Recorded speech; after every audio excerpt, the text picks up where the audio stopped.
Olá pessoal, sejam todos muito bem-vindos. Esse é o Jaçanancast e eu sou Edgar Abençoado.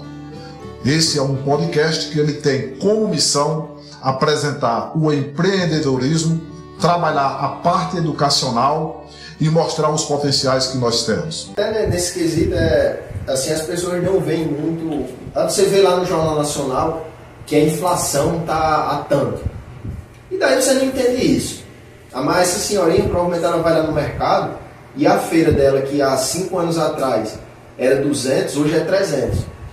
E o salário dela não aumentou o mesmo tanto. E daí ela diz, mas as coisas estão ficando mais caras. Por quê disso? É a inflação. É a perda do valor do dinheiro ao longo do tempo. Por que é que isso acontece? Provavelmente o governo muitas vezes ele vai imprimir mais dinheiro para fazer controles econômicos. Eu não vou explicar aqui porque vai ficar muito complicado. Mas o governo ele tem que fazer esse controle da economia. Por exemplo, hoje a gente tem uma inflação mais baixa, mas os juros eles estão mais altos. Para quê? Para que as pessoas consumam menos. E isso porque durante a pandemia todo mundo consumiu loucamente. Culminou em quê? Em agora, 2023, 2024, as pessoas cheias de dívidas. Financiaram carros, financiou casa, comprou tudo que queria para dentro de casa. Chega o momento de pagar, não tem dinheiro. Por quê? Sempre aparece o imprevisto. Sempre aparece a emergência. Eu acredito que, beleza, essa educação ela poderia ser dada nas escolas, só que a gente entra, eu concordo com isso, só que a gente entra naquilo e que se não está conseguindo ensinar nem a pessoa a ler, como é que vai conseguir ensinar educação financeira? É por isso que não espero ter uma mudança estrutural do sistema para colocar essa educação financeira que funcione, porque as próprias pessoas que vão ensinar, quem é que vai ensinar a educação financeira na escola? É os professores que a gente tem hoje nas escolas? Se eles não tiverem lá... Se eles não têm. Se eles não têm, porque você vai pegar o próprio funcionarismo público, é bem comum que a maioria tenha algum tipo de dívida, algum tipo de financiamento. É lógico que eles têm uma segurança maior. Mas se você for pesquisar, e isso é bem comum, ver muitos relatos de pessoas que ganham muito dinheiro no funcionarismo público e não conseguem construir nada, vive endividado e tal. E desse exemplo que você deu, da senhorinha lá, que conseguiu poupar um dinheirinho entrando na rédea, esse é o sentido do momento que você está com dívida. Tipo, se você está com dívida, vamos supor que já desconta lá no seu salário. Você ganha 2.000 e desconta 500. Aí você está vivendo com 1.500. Se chega um momento que você quitou, agora você está passando a receber os 2.000. Você consegue viver com os mesmos 1.500 e começar a economizar os 500. Ou você pode aumentar para 1.800 hoje despesas e guardar ali R$200. Porque é muito dessa coisa de que eu tenho que ter dívida. A gente aqui no Brasil tem muito disso, né? Eu tenho que ter dívida, eu tenho que ter dívida, eu tenho que ter dívida. E assim, você nunca vai conseguir ter emocional.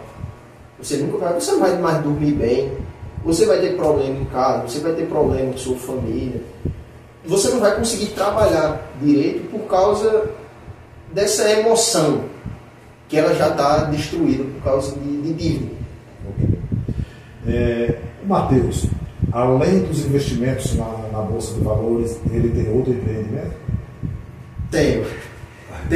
Eu faço os investimentos, eu tenho o meu curso lá na Hotmart. Quem quiser conhecer é o Jogo Mestre, está lá no meu Instagram. Também faço os vídeos lá no YouTube para ensinar as pessoas, para passar essa mensagem. Sou professor, tutor universitário e também sou sócio com meu irmão e com meu pai de uma loja de carros usados. Então são essas coisas aí que eu faço. E então, até mesmo tratando de conhecer um pouco da tua família, até que a gente conversava ontem sobre vocês. E qual é o olhar?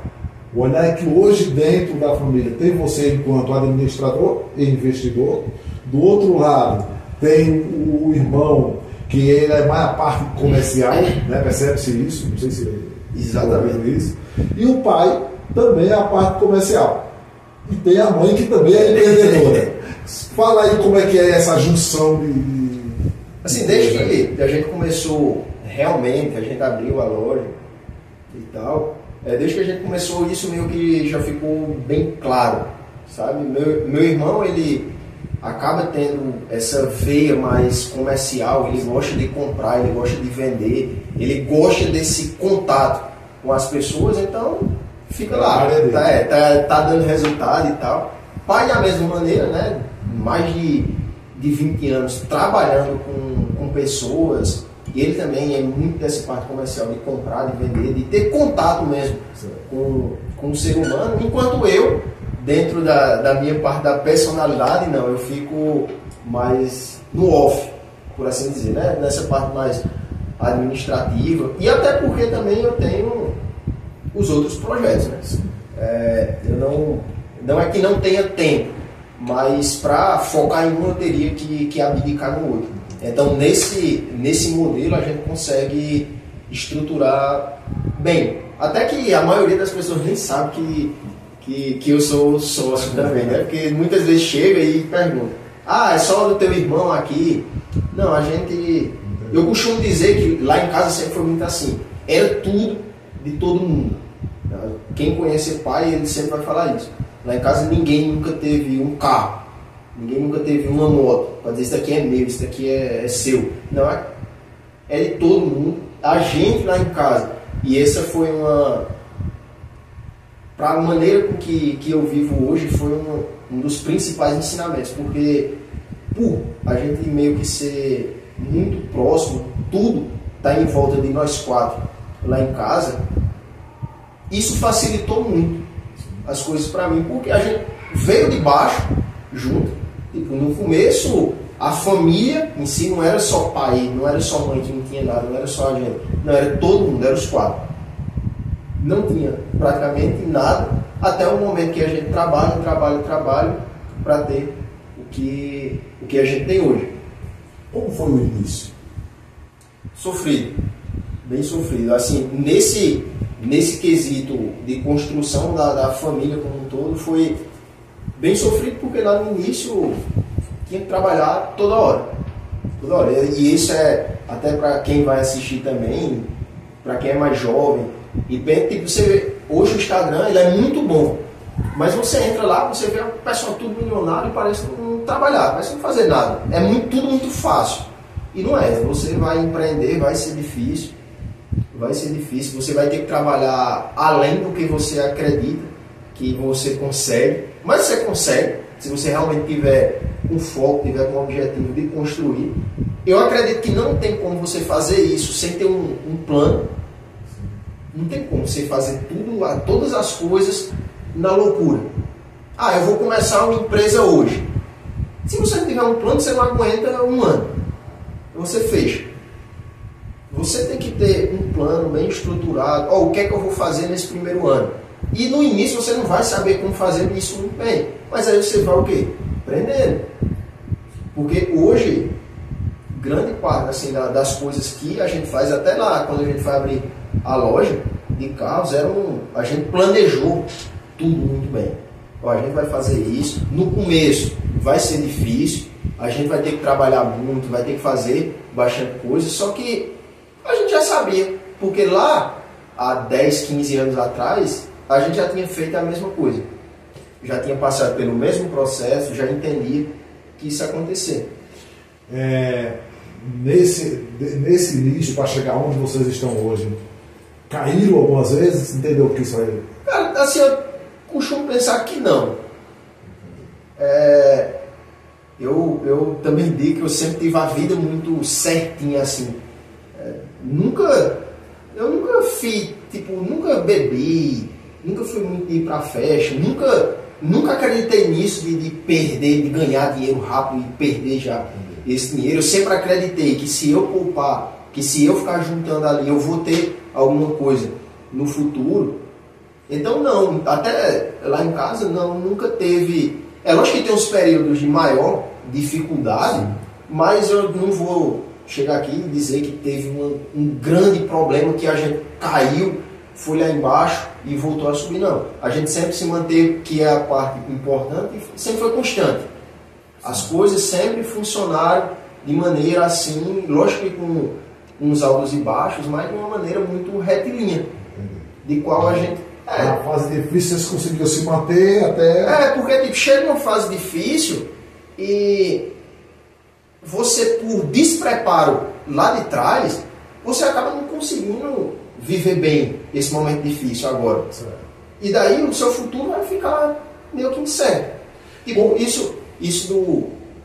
Lá em casa, meu pai chegou num período que ele começou a crescer, começou a ganhar bem, a gente estava bem como um todo, mas eu acredito que o pai demorou uns 10 anos, 10 a 12 anos para comprar um primeiro carro, enquanto a sociedade como um todo dizia, não, você tem que ter um carro, tem que ter um carro. Porque qual é o sentido quando você começa a ganhar um dinheirinho?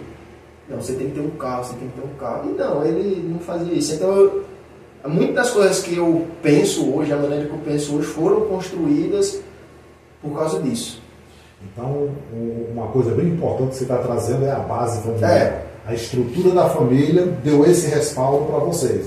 Sempre se mantiveram os 4 juntos, seja na bonança ou na dificuldade, e com isso fez com que vocês criassem raiz para crescer. Tipo, para quem tem problema familiar, para quem já encarou muito problema familiar, eu acho que é mais difícil. Sim. Mas não, assim, não foi a minha realidade. Hoje é muito, tipo, as pessoas vão olhar, alguém vai olhar e vai dizer, é tudo muito fácil. Para Matheus é muito fácil, ele trabalha de casa hoje, não tem tanta dificuldade. Mas lá atrás, essas dificuldades, elas aconteceram. É por isso que, tipo, se você vem de uma família toda desestruturada, tipo, eu nunca precisei sustentar a casa, mas eu sempre trabalhei. Desde pequeno eu tive que trabalhar. Na época que eu estudava, eu fazia universidade, eu tinha que vir todo fim de semana, todo sábado. Eu tinha que vir em Campina Grande. Eu tinha que vir todo sábado de manhã, de 6 horas, para chegar aqui de 9, para ir trabalhar no sábado e no domingo. Por quê? Tinha toda a despesa que estava lá. Eu tive um período muito bom. Não precisei trabalhar no período da universidade, mas eu sempre estava por aqui. Mas, tipo, aí vem a pessoa que teve muito problema, que não teve as oportunidades, que não teve tal. Mas aí vai da pessoa. Você pode usar isso como a sua justificativa para as coisas não dar certo, ou você pode usar isso como combustível. Não, já que eu tive tanto problema até agora por causa dessas raízes familiares, então agora eu vou começar a mudar as coisas. Eu vou começar a fazer diferente. Tipo, eu tive muita sorte, porque a base familiar, que eu acredito que seja, se não a mais importante, mas está ali bem no topo das coisas mais importantes que você tem para conseguir construir assim uma vida tranquila. Porque aí você não vai ter muito trauma, você não vai carregar muitos problemas emocionais, psicológicos, e todas essas coisas elas facilitam você alcançar as coisas. Essa base familiar, até por você ser cristão, você também atribui essa estrutura ao fator religião? Também, porque depois que a gente começou, a gente nunca foi toda a vida de igreja, mas depois que começou todo mundo a frequentar a igreja, as coisas começaram a ficar melhor. Não é que ninguém virou um santo e tal, não. Mas você começa a ter uma base mais sólida. Agora você tem a família aqui como base sólida, agora você tem algo no qual você acredita. Porque muito das coisas, e isso é algo que, assim, eu vejo que ninguém, não é nem ninguém, mas poucas pessoas de importância, tipo, grande parte das coisas que você, grande parte não, né? Todas as coisas que você faz aqui, é para quando você chega lá no final e ter um propósito. Eu costumo ter um autor, que ele é um americano, David Goggins. Ele fala que ele sempre teve medo de quando ele chegar lá no momento do julgamento, Deus chegar para ele e colocar lá no telão tudo que ele poderia ter sido. todas as realizações, tudo que ele poderia, todas as pessoas que ele poderia ter ajudado, a pessoa que ele poderia ter sido, e ele se arrepender quando já não dá mais tempo de fazer nada. Entendi. E tipo, as pessoas, todo mundo sabe que existe algum potencial para todo mundo. Sim. Tipo, você, quem não acredita em nada, também pode fazer isso. Mas para quem acredita em algo, para quem acredita em Deus, ali, eu acredito que seja uma das coisas que mais vai ajudar. Porque é um ponto que você pode buscar forças no momento de dificuldade. Você pode ter princípios que, por exemplo, quem não acredita, assim eu costumo dizer que vale tudo. Quem não acredita em nada, vale tudo. Você pode fazer tudo. Não tem princípio, não tem valor. Enquanto aqui não. Aqui você começa a entender que tem certas coisas que pode, que não pode. E aí você vai se moldando uma pessoa melhor.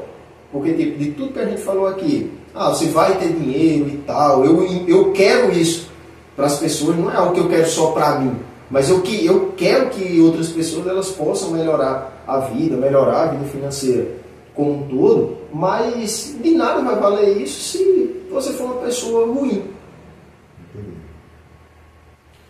Matheus, eu vou puxar um pouquinho para a Bolsa de Valores novamente. O que é ETF? ETF é um tipo de investimento no qual foi criado lá nos Estados Unidos. Tem um livro, O Investidor de Bom Senso, de John Bogle, que ele explica, ele é o criador, então ele explica de uma maneira perfeita o funcionamento. É basicamente um fundo de gestão, que tem os gestores lá para gerirem isso, no qual eles compram as ações e eles mesmos fazem essa gestão.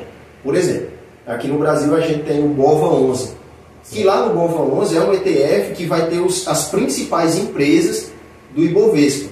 E o Ibovespa é o índice brasileiro, no qual você vai pegar a média das maiores empresas do Brasil. Por exemplo, lá no Ibovespa a gente vai ter Petrobras, Vale, Itaú, Banco do Brasil, Bradesco, como as maiores empresas. Daí você pega essas maiores e faz uma média geral no mercado. Então, o ETF BOVA11, ele vai replicar esse índice. Ele vai ser a mesma coisa do índice. Entendi. A mesma rentabilidade, os mesmos retornos. Então, você não vai precisar escolher as empresas diretamente. Você não precisa, vamos lá, investir em Vale diretamente, você não precisa investir em Itaú, em Banco do Brasil. Não, você vai fazer os investimentos no conjunto todo. O exemplo mais básico é, vamos supor que você vai na feira. Você não precisa comprar separadamente a banana, a maçã, a uva. Não, você vai comprar tudo de uma vez. Então o ETF funciona basicamente assim, e eu acredito que seja a maneira mais simples de começar também, quando você quer entrar na Bolsa de Valores. Porque a maior dificuldade é você conseguir escolher um bom negócio, uma boa empresa para investir. Não é, para o iniciante não é algo simples. Porque lá ele não consegue ter opinião própria, ele não consegue saber qual é o melhor, ele não consegue olhar direito. Então o ETF, você vai lá, compra, faz o investimento e você está seguindo a média. Você nem vai estar abaixo, nem vai estar acima, você está na média. Fora a facilidade que existe. Aí a gente tem os principais, vamos supor, BOVA11, IVVB11, NASD11, SMALL11. Então todos esses ETFs eu acredito que sejam canais viáveis de você começar também a investir na bolsa. Então o ETF é um conjunto. Um conjunto. Vale a pena hoje investir na Petrobras? Só na Petrobras? Eu não investiria. Não investiria em Petrobras porque até a semana passada teve a divulgação dos resultados, a empresa caiu mais de 10% no dia. E a Petrobras, o grande problema é o governo. Diferente do Banco do Brasil, diferente da Vale, por exemplo, que de vez em quando tem algum burburinho governamental, mas a Petrobras é algo regulado pelo governo. Por exemplo, hoje, combustível, a Petrobras acaba perdendo dinheiro porque ela não está repassando aquilo que é para os postos de combustível. Hoje a gente tem diesel e gasolina, que se eu não me engano está sendo repassado a 15% de diferença. Então a Petrobras ela deixa de ganhar dinheiro aí. Então, não é um bom investimento, na minha visão hoje, e também aconselho a quem está começando a não fazer isso, porque você vai sofrer muito. Por exemplo, você comprou o Petrobras há 15 dias atrás, na expectativa de receber dividendos, de ganhar dinheiro, aconteceu uma queda lá de 10%. Você tem um desespero. Você vai querer vender aquilo. Sim. Que até outra questão, você nunca invista numa única empresa. Porque uma coisa que você tem que fazer é diluir o seu risco. Petrobras é muito arriscado. Vale é muito arriscado. São empresas que você deveria se manter um pouco mais longe por enquanto. Mas se você conseguir fazer investimentos assim em boas empresas, investir umas 15, eu penso dessa maneira. Vamos supor, você tem 15 empresas lá fazendo seus investimentos, eu acredito que isso seja algo tranquilo, que você não vai ter tanta dor de cabeça, você não vai ter tantas preocupações. Hoje o Matheus, qual o sonho dele? Ele tem algum sonho ainda futuro, não só na parte financeira, mas em estudo, a parte esportiva, enfim, o que é que ele hoje...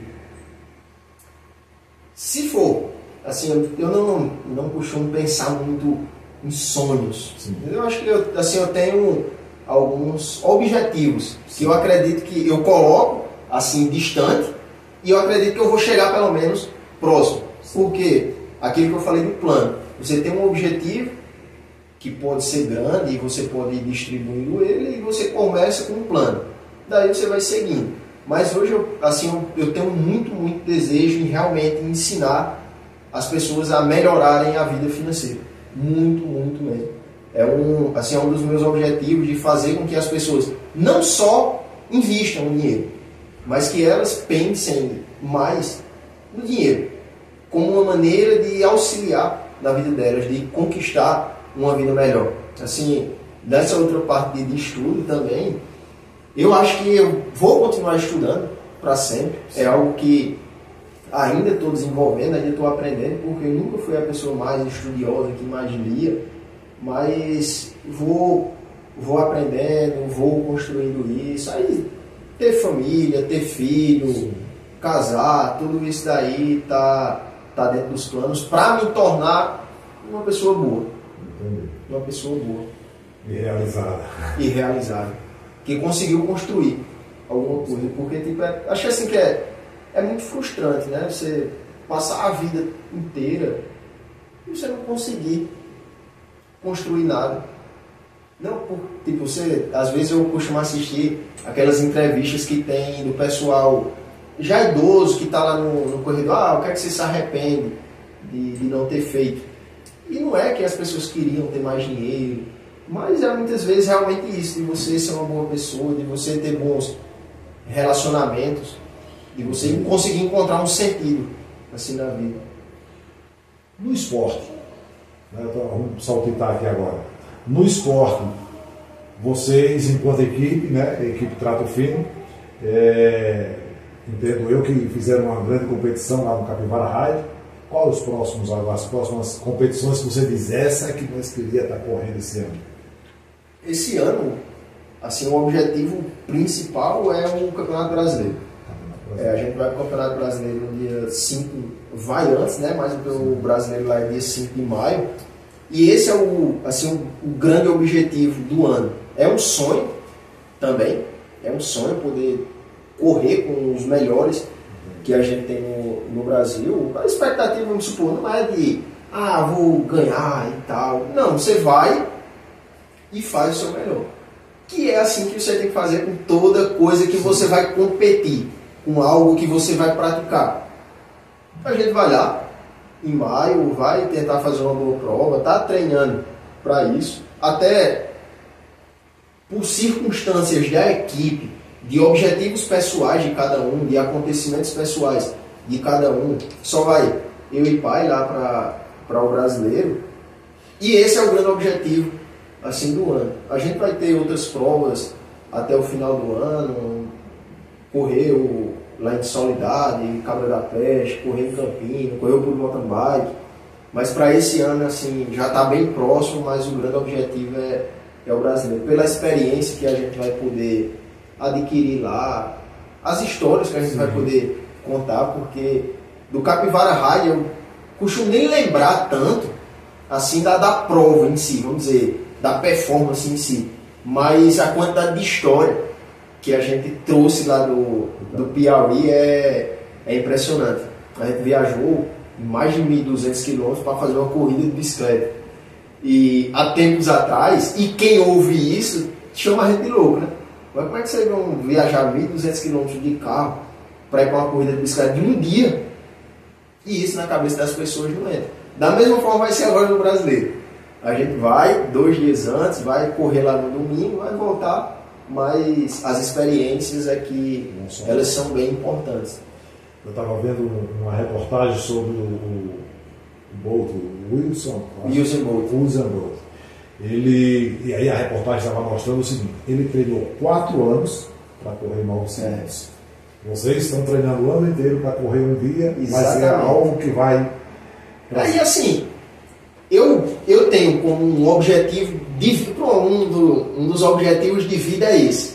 Eu tenho como objetivo para o futuro, não sei quando isso vai acontecer, mas de, por exemplo, ter uma medalha de Campeonato Brasileiro. Pode ser de primeiro, de segundo, de terceiro. Eu quero, não sei se vai ser na Sub-30, não sei se vai ser na Master A, não sei se vai ser na Master B, mas eu tenho tempo para isso. Então, assim, um dos meus objetivos, do meu sonho, por assim dizer, é conquistar uma medalha como essa, porque eu não me vejo sem fazer o esporte, para a equipe em si, até pai tem chance. Sim. O pai tem chance porque ele se encaixa aí, vou botar top 5 dos caras lá da categoria dele que corre no Brasil hoje. Então, se ele conseguir fazer uma boa prova, já pensou aqui em Jaçanã chegar... E isso é até algo que, infelizmente, praticamente ninguém se importa aqui na cidade. A gente vai lá para o Campeonato Brasileiro, mas se não fosse você divulgando isso, ninguém mais ia saber. Porque até mesmo a gente não fica comentando isso, entendeu? Mas a gente já trouxe muito resultado para Jaçanã. Eu tenho 2 campeonatos paraibanos, e eu sou campeão paraibano morando no Rio Grande do Norte, porque o Rio Grande do Norte não tem campeonato. Mas meu irmão tem um campeonato paraibano, mas ninguém nunca chegou para fazer qualquer tipo de reconhecimento. E não é nem esse reconhecimento que eu falo das pessoas darem importância e tal, mas de olhar com uma visão diferente. Porque eu tenho certeza, vamos supor, o pai consegue uma medalha lá, um pódio, não vou nem colocar a medalha, mas consegue um pódio lá no Campeonato Brasileiro, aí talvez as pessoas comecem a reparar, comecem a olhar. A Trato Fino, ela é a primeira equipe a se destacar participando de grandes competições na Serra do Cuité, não é isso?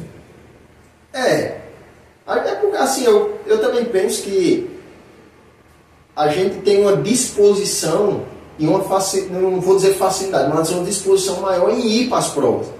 A gente tem muitos bons ciclistas aqui na Serra. Mas entra, assim, eu não sei de cada pessoa, mas tem um quesito que é muito complicado, que é o financeiro. Sim.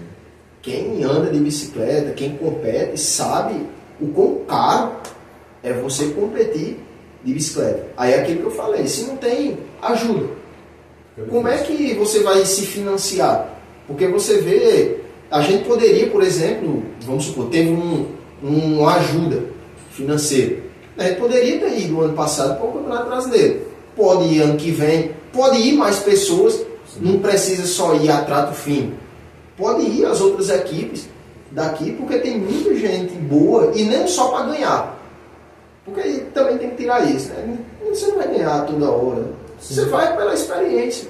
Certo. Você vai para correr, você vai para participar, para fazer novos amigos, para conhecer novos lugares. Mas a gente tem um destaque maior por causa disso. A gente vai mais para a competição, e por ir mais para a competição, a gente tem que treinar um pouco mais, porque tipo, a gente corre categoria oficial. Eu sou o campeão paraibano lá no ranking, eu liderei o ranking os 2 anos, na Sub-30, que é uma das categorias mais difíceis que a gente tem no país hoje. Pai já foi vice, acho que 3 vezes, por aí. Então, Gui foi campeão, mãe já foi terceiro. Então, você vê os bons resultados que vão acontecer, mas é porque a gente está lá dentro. E o bom é isso, que a família toda está envolvida com isso. Todo mundo está envolvido no esporte, para não ter problema.